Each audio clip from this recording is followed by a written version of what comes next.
Silicon ಸಿಟಿಯಲ್ಲಿ ಕಳೆದ 3-4 ದಿನಗಳಿಂದ ಮಳೆ ಸುರಿತಾ ಇದ್ದು ಭಾರೀ ಮಳೆ ಮುನ್ಸೂಚನೆ ನೀಡಿದೆ ರಾಜ್ಯ ಹವಾಮಾನ ಇಲಾಖೆ.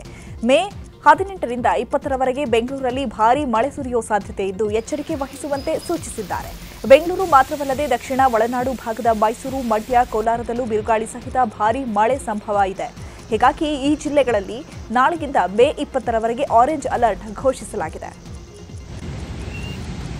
ಇನ್ನು ಇವತ್ತು ಬೆಳ್ಳಂಬೆಳಗ್ಗೆ ಬೆಂಗಳೂರಿನ ಹಲವೆಡೆ ಮಳೆಯಾಗಿದೆ. Shivajinagar, Vidhana Soudha, Vasanth Nagar, ಟ್ಯಾನಿ road, Cubbon park, Hebbal ಸೇರಿದಂತೆ ಹಲವೆಡೆ ಮಳೆಯಾಗಿದ್ದು ವಾಹನ ಸವಾರರು ಪರದಾಡಿದರು. ಬೆಂಗಳೂರಿನಲ್ಲಿ ಬೆಳಗಿನ ಜಾವ ಸುಮಾರು 5 ಗಂಟೆಯಿಂದ ಜಿಟಿ ಮಳೆ ಶುರುವಾಗಿರ್ತಕ್ಕಂಥದ್ದು. ಈಗಾಗಲೇ ವಿಜುವಲ್ಸ್ ಅಲ್ಲಿ ನೋಡ್ತಾ ಇದ್ದೀರಾ. ಬೆಂಗಳೂರಿನಲ್ಲಿ 5 ಗಂಟೆಯಿಂದ ಶುರುವಾದಂಥ ಮಳೆ ಈಗಲೂ ಕೂಡ ಬರ್ತಾನೆ ಇದೆ. ಆ ಯೆಲ್ಲೋ ಅಲರ್ಟ್ ಅನ್ನ ಘೋಷಣೆ ಮಾಡಿರ್ತಕ್ಕಂಥದ್ದು, ಜೊತೆಗೆ ಕೆಲವು ಕಡೆ ಆರೆಂಜ್ ಅಲರ್ಟ್ ಅನ್ನ ಕೂಡ ಘೋಷಣೆ ಮಾಡಿರ್ತಕ್ಕಂಥ ಕೆಲವು ಅಂದ್ರೆ ರಾಜ್ಯದ ಜಿಲ್ಲೆಯಾದ್ಯಂತ.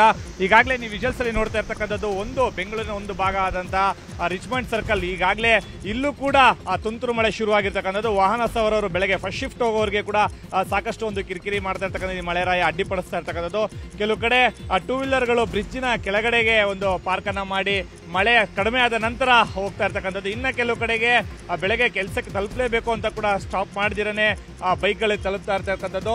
ಈಗಾಗಲೇ ಮಳೆ ಶುರುವಾಗಿ ಸುಮಾರು 1 ಗಂಟೆಗಳ ಕಾಲ ಆದರೂ ಕೂಡ ತುಂತುರು ಮಳೆ ಇನ್ನೂ ಬಿಟ್ಟಿಲ್ಲ. ಇವತ್ತು ಸಾಧ್ಯವಾದರೆ ಇವತ್ತು ಬೆಳಗಿನ ಜಾವ 10ರಿಂದ 11 ಗಂಟೆವರೆಗೂ ಕೂಡ ಇದೇ ರೀತಿ ವಾತಾವರಣ ಇರುತ್ತೆ ಅಂತ ಹೇಳಿ ಈಗಾಗಲೇ ಹೇಳಲಾಗ್ತಾ ಇರ್ತಕ್ಕಂಥದ್ದು. ಸದ್ಯಕ್ಕೆ ಇನ್ನು ಕೆಲವೇ ಏನೊಂದು ಗಂಟೆಗಳಲ್ಲೂ ಕೂಡ ಮತ್ತಷ್ಟು ಮಳೆ ಜೋರಾಗುವ ಸಾಧ್ಯತೆಗಳು ಕೂಡ ಕಂಡು ಬರ್ತಾ ಇರ್ತಕ್ಕಂಥದ್ದು.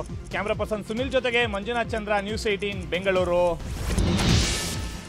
ಹುಬ್ಬಳ್ಳಿಯ ಅಂಜಲಿ ಕೊಲೆ ಪ್ರಕರಣ ಸಂಬಂಧ ಆರೋಪಿ ಗಿರೀಶ್ ಅಲಿಯಾಸ್ ವಿಶುನನ್ನ ಪೊಲೀಸರು ಅರೆಸ್ಟ್ ಮಾಡಿದ್ದಾರೆ. ಕಳೆದ 2 ದಿನಗಳ ಹಿಂದೆ ಅಂಜಲಿ ಮನೆಗೆ ನುಗ್ಗಿ ಮದುವೆ ಮಾಡಿಕೊಡುವಂತೆ ಅಂಜಲಿ ಕುಟುಂಬಸ್ಥರ ಜೊತೆ ಜಗಳ ಆಡಿದ್ದ ವಿಶ್ವ ಬಳಿಕ ಚಾಕುವಿನಿಂದ ಇರಿದು ಅಂಜಲಿಯನ್ನ ಕೊಲೆ ಮಾಡಿದ್ದ. ಅಂಜಲಿ ಸ್ಥಳದಲ್ಲೇ ಸಾವನ್ನಪ್ಪಿದ್ಲು. ಅಂಜಲಿ ಕೊಲೆಗೆ ರಾಜ್ಯಾದ್ಯಂತ ಭಾರೀ ಖಂಡನೆ ವ್ಯಕ್ತವಾಗಿದೆ. ಆರೋಪಿಯನ್ನ ಬಂಧಿಸಲು ವಿಶೇಷ ತಂಡವನ್ನ ರಚನೆ ಮಾಡಲಾಗಿತ್ತು. ಕೊನೆಗೂ ಆರೋಪಿ ಸೆರೆ ಸಿಕ್ಕಿದ್ದಾನೆ. ಆರೋಪಿಯನ್ನ ಎನ್ಕೌಂಟರ್ ಮಾಡಿ ಇಲ್ಲ ಗಲ್ಲಿಗೇರಿಸಿ ಅಂತ ಅಂಜಲಿ ಕುಟುಂಬಸ್ಥರು ಆಗ್ರಹ ಮಾಡುತ್ತಿದ್ದಾರೆ. ಹುಬ್ಬಳ್ಳಿ ಯುವತಿ ಅಂಜಲಿ ಹತ್ಯೆ ಪ್ರಕರಣ ದಿನೇ ದಿನೇ ರಾಜಕೀಯ ಸ್ವರೂಪ ಪಡೆದುಕೊಳ್ತಾ ಇದೆ. ಇದೇ ವಿಚಾರದಲ್ಲಿ ಈಗಾಗಲೇ ಬಿಜೆಪಿ ಹೋರಾಟ ಆರಂಭಿಸಿದೆ. ಈ ಮಧ್ಯೆ ಹುಬ್ಬಳ್ಳಿಯ ಅಂಜಲಿ ನಿವಾಸಕ್ಕೆ ಮಾಜಿ ಸಿಎಂ ಬಸವರಾಜ ಬೊಮ್ಮಾಯಿ ತೆರಳಿ ಕುಟುಂಬಸ್ಥರಿಗೆ ಸಾಂತ್ವನ ಹೇಳಿದ್ದಾರೆ. ಈ ವೇಳೆ ಅಂಜಲಿ ಸಾವಿಗೆ ನ್ಯಾಯ ಕೊಡಿಸುವಂತೆ ಅಂಜಲಿ ಸಹೋದರಿಯರು ಬೊಮ್ಮಾಯಿ ಎದುರು ಕಣ್ಣೀರು ಹಾಕಿದ್ರು. ಇದೇ ವೇಳೆ ಮಾತನಾಡಿದ ಬೊಮ್ಮಾಯಿ ಸರ್ಕಾರದ ವಿರುದ್ಧ ವಾಗ್ದಾಳಿ ಮಾಡಿದ್ದಾರೆ. ರಾಜ್ಯದಲ್ಲಿ ಕಾನೂನು ಸುವ್ಯವಸ್ಥೆ ಹಾಳಾಗಿದೆ, ಮಹಿಳೆಯರಿಗೆ ರಕ್ಷಣೆ ನೀಡುವಲ್ಲಿ ಸರ್ಕಾರ ವಿಫಲವಾಗಿದೆ ಅಂತ ಕಿಡಿಕಾರಿದ್ದಾರೆ. ಬೆಳಗಿನ 5:15 ಬಂದು ಮನೆಗಳ ಒಳಗೆ ಬಂದು ಚಾಕುವಿಂದ ಇರೋದು ಕೊಲೆ ಮಾಡ್ತಾನೆ ಅಂತಂದರೆ ಕಾನೂನು ಸುವ್ಯವಸ್ಥೆ ಎಲ್ಲಿದೆ?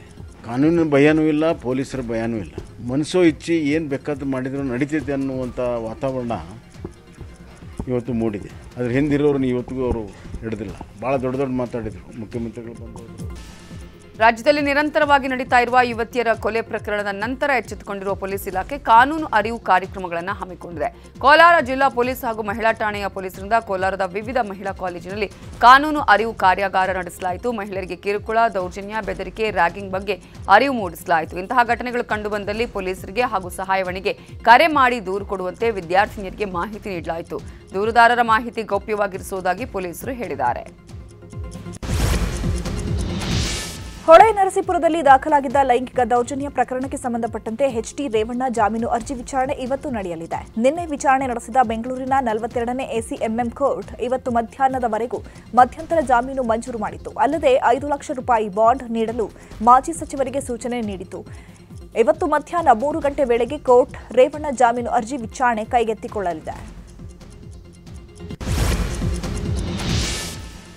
ಪ್ರಜ್ವಲ್ ನಾಪತ್ತೆಯಾಗಿ 21 ದಿನ ಆಗಿದೆ. ಪ್ರಜ್ವಲ್ ರೇವಣ್ಣನ ಆದಷ್ಟು ಬೇಗ ಕರೆಸಿ ಅಂತ ವಕೀಲ ಸಿವಿ ನಾಗೇಶ್ ಕುಟುಂಬಕ್ಕೆ ಮನವಿ ಮಾಡಿದ್ದಾರೆ.